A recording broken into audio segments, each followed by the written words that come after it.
हम लोगों को पढ़ना है माइटोकॉन्ड्रिया से इस चैप्टर को, तो स्टार्ट करते हैं। माइटोकॉन्ड्रिया को हम बचपन से पढ़ते आ रहे हैं कि भाई माइटोकॉन्ड्रिया हमें एनर्जी प्रोवाइड करके देता है। किस फॉर्म में? एटीपी की फॉर्म में करता है। ठीक है, हमें फंक्शन के बारे में अच्छे से पता है, भाई इसे पावर हाउस ऑफ सेल कहते हैं। ठीक है, लेकिन अगर मैं इसके स्ट्रक्चर की बात करूं तो स्ट्रक्चर को जानने से पहले हमें क्या करना पड़ेगा, इसको अच्छे से कलर करना पड़ेगा, यानी कि मेरे को स्टेनिंग करनी पड़ेगी, तभी ही जाके मैं इसको माइक्रोस्कोप के नीचे रख के देख सकती हूँ। ठीक है, सो एनसीईआरटी फर्स्ट लाइन क्या बोलती है, हमें इसे स्टेनिंग करना पड़ेगा, स्टेंड करना पड़ेगा प्रॉपरली, तभी मैं इसे ईजिली देख सकती हूँ माइक्रोस्कोप के नीचे। ठीक है, नेक्स्ट लाइन एनसीईआरटी क्या कहती है कि हमारे पास सेल का ना, मतलब जो माइटोकॉन्ड्रिया हो सकता है इस सेल के अंदर कम हो, उस सेल के अंदर कम हो, मतलब कि हो सकता है उस वाली सेल को कम काम करना पड़ रहा हो तो उसके अंदर एनर्जी हमें ज़्यादा देने की ज़रूरत है नहीं, तो माइटोकॉन्ड्रिया वहाँ पे क्या होंगे, कम होंगे एज़ कम्पेयर टू दूसरी वाली सेल। ठीक है, अब जैसे कि मानो आपके हार्ट है तो हार्ट को काफ़ी काम करना पड़ता है, तो वहाँ पे माइटोकॉन्ड्रिया का नंबर ज़्यादा होगा। Right, in terms of shape size, यहाँ तक कि शेप के अंदर, साइज के अंदर भी हमारे पास वेरिएबिलिटी देखने को मिलती है। ठीक है, इसका स्ट्रक्चर की बात करूँ तो वो सॉसेज शेप्ड होता है, सिलेंड्रिकल होता है। ठीक है, डायमीटर 0.2 से 1 माइक्रोमीटर का होगा, लेंथ 1 से लेके 4.1 माइक्रोमीटर की होती है। हमारे पास माइटोकॉन्ड्रिया डबल मेम्ब्रेन स्ट्रक्चर का होता है। डबल मेम्ब्रेन का मतलब इसके पास दो मेम्ब्रेन है, एक है आउटर मेम्ब्रेन, ठीक है, एक होती है इनर मेम्ब्रेन। अब इनर मेम्ब्रेन मुझे इस तरीके से बनानी थी लेकिन मैंने नहीं बनाई, क्यों? क्योंकि इनर मेम्ब्रेन हमारे पास क्या करती है अंदर की तरफ, ठीक है, अंदर की तरफ क्या करती है वो इन फोल्डिंग्स बना लेती है ताकि सरफेस एरिया इंक्रीज हो सके। ठीक है, सो अब इसने जो फॉर्मेशन की, इस फॉर्मेशन का नाम होगा क्रिस्टे, याद रखोगे। सो हमारे पास क्या है, एक आउटर मेम्ब्रेन हो गई और एक अंदर क्या हो गया हमारे पास, इनर मेम्ब्रेन ने क्या किया, फोल्डिंग्स बना ली है जिसको बोलते हैं क्रिस्टे। सो इससे क्या हो गया, हमारे पास ल्यूमन डिवाइड हो गया। ठीक है, नेक्स्ट हमारे पास क्या होता है, बीच के अंदर जो ये मसाला दिख रहा है ये क्या है, मैट्रिक्स है भाई। इसी मैट्रिक्स के अंदर हमारे पास क्या क्या प्रेजेंट होता है, सर्कुलर डीएनए होता है वो जो कि सिंगल होगा। ठीक है, आरएनए होगा, राइबोसोम होगा, ताकि प्रोटीन की हमारे पास क्या हो सके, सिंथेसिस हो सके। इसके अलावा हम एक चीज़ तो जानते हैं कि भाई एरोबिक रेस्पिरेशन होता है, एटीपी हमें मिलते हैं जिसको हम एनर्जी की तरह यूज़ कर रहे हैं। राइट, सो देखो, आउटर मेम्ब्रेन हो या अंदर की मेम्ब्रेन हो, इनर मेम्ब्रेन, दोनों के पास अपने खुद के एंजाइम्स होते हैं, किसी के ऊपर भी डिपेंडेंट ये लोग नहीं होते। तो देखो मैंने क्या बोला, मैंने कहा कि भाई हमारे पास दो मेम्ब्रेन होती हैं, एक आउटर एक इनर मेम्ब्रेन। ठीक है, जो इनर मेम्ब्रेन होती है वो मेरे पास फोल्डिंग्स बनाती है in the form of cristae. Clear, अब इसके अंदर जब मैं जाके देखती हूँ तो मेरे को मिलता है मैट्रिक्स। अब मैट्रिक्स के अंदर मेरे पास डीएनए होगा, देन आरएनए होगा और राइबोसोम होते हैं जो कि क्या बनेंगे, प्रोटीन बनाते हैं। ठीक है, अब देखो, तो मैंने यहाँ पे आपको बता दिया कि भाई माइटोकॉन्ड्रिया का नंबर वेरी कर सकता है कि क्या फिजियोलॉजिकल एक्टिविटी कर रहा है। ठीक है, ये एक पॉइंट आप यहाँ पे याद रखोगे, जो माइटोकॉन्ड्रिया होता है वो फिजन के थ्रू डिवीजन करता है। ठीक है, और इसको पावर हाउस ऑफ सेल हम लोग इसको कहते हैं। क्लियर, नेक्स्ट हम देखते हैं प्लास्टिड। अब सुनो, प्लास्टिड से याद रखो भाई प्लांट के अंदर ये चीज़ें मिलने वाली हैं। ठीक है, अब प्लांट्स के अंदर मिलती हैं प्लास्टिड। अब कभी देखा है एनिमल्स कलरफुल हो, नहीं ना, तो प्लास्टिड क्या करते हैं, हमारे प्लांट को कलर प्रोवाइड करते हैं। ठीक है, सो ये सारे प्लांट्स के अंदर, कुछ यूग्लिनॉइड्स के अंदर देखने को मिलता है। ये काफ़ी बड़े होते हैं, अब ये लार्ज इनका साइज़ है तो हमें ज़्यादा स्टेनिंग करने की ज़रूरत नहीं है, इनका काफ़ी साइज़ बड़ा होता है तो हम आराम से देख सकते हैं। ठीक है, पिगमेंट्स होते हैं, अब वही पिगमेंट जैसे एक प्लांट किंगडम में देखा था, वहाँ पे था हमारे पास chlorophyll A, chlorophyll B, C, D, है ना, जेंथोफिल, फ्यूकोजेंथिन, आर फाइकोरेथिन, ये सारी चीज़ें वहाँ पे थी।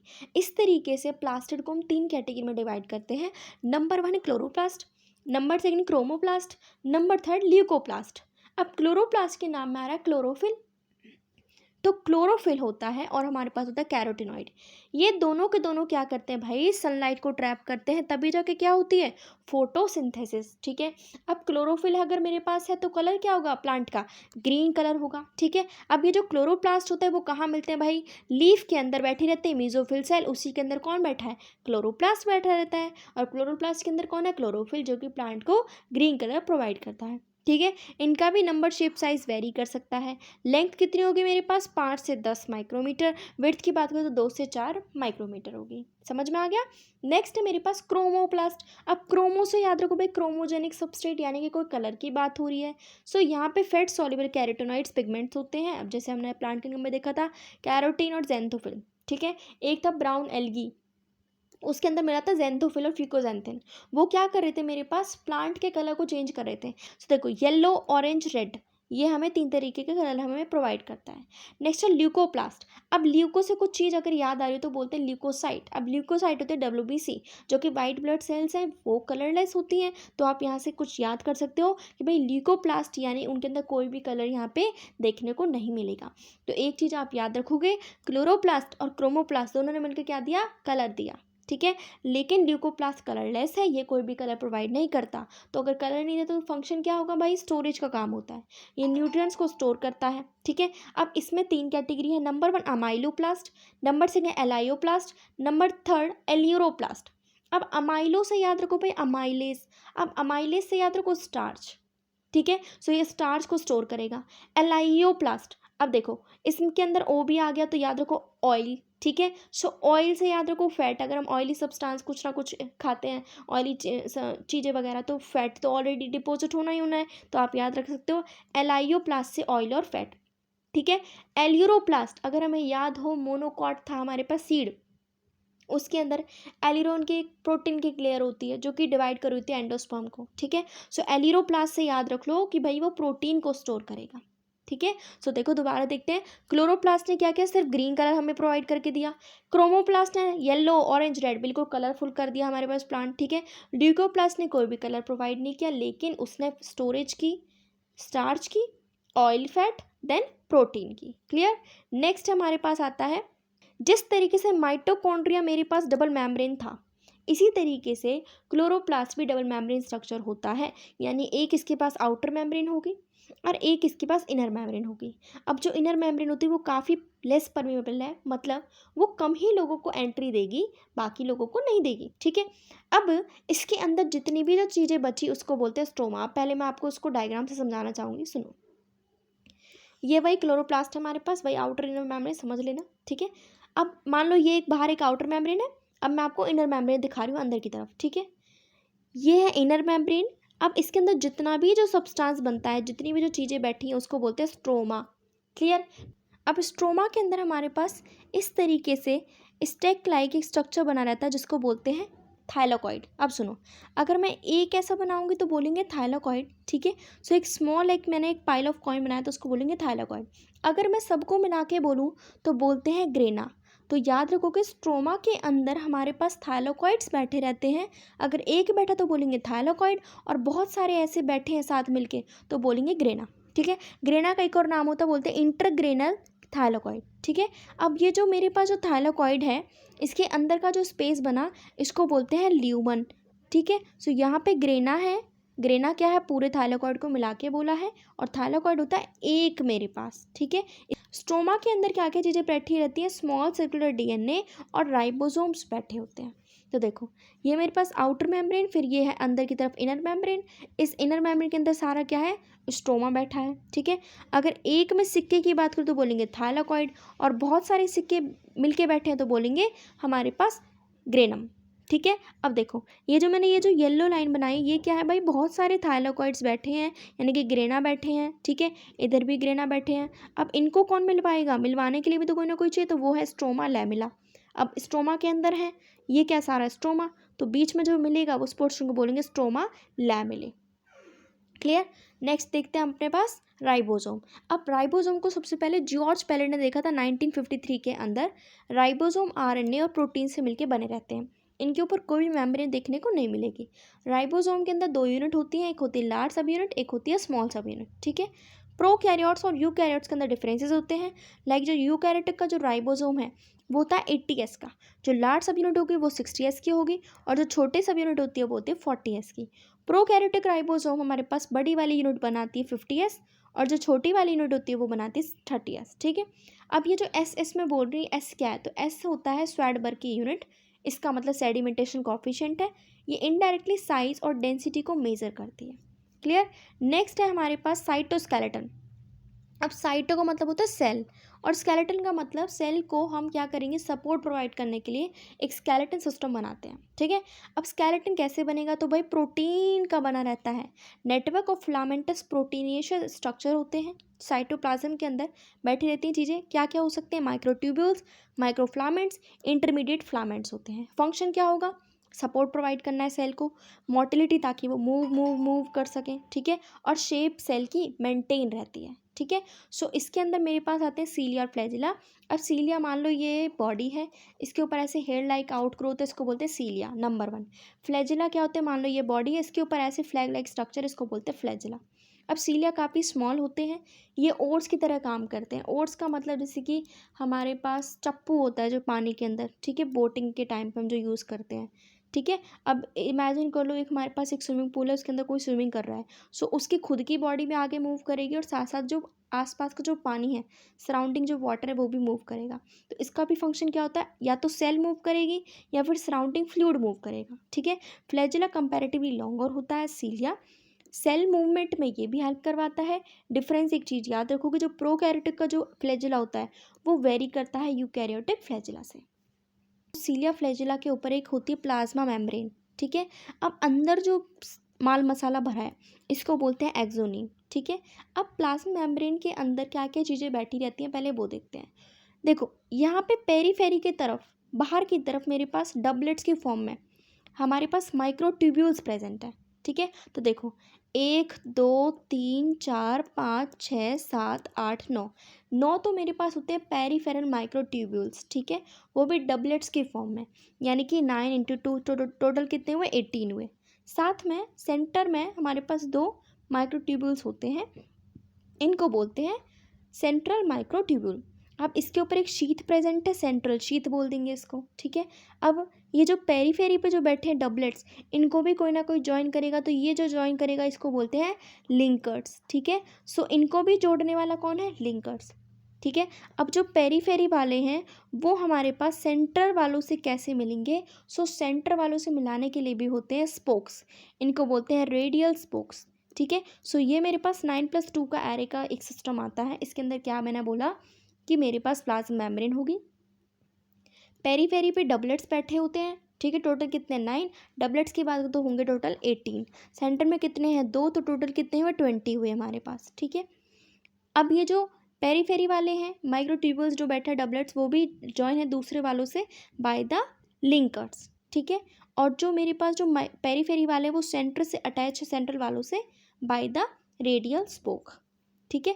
अब दोनों ही, चाहे वो सीलिया हो या फ्लैजिला हो, दोनों ही इमर्ज होते हैं फ्रॉम सेंट्रियोल लाइक स्ट्रक्चर, जिसको बोलते हैं बेसल बॉडी, सेंट्रोसोम और सेंट्रियोल। पेरी न्यूक्लियर मटेरियल के अंदर अरेंज्ड होते हैं, ठीक है।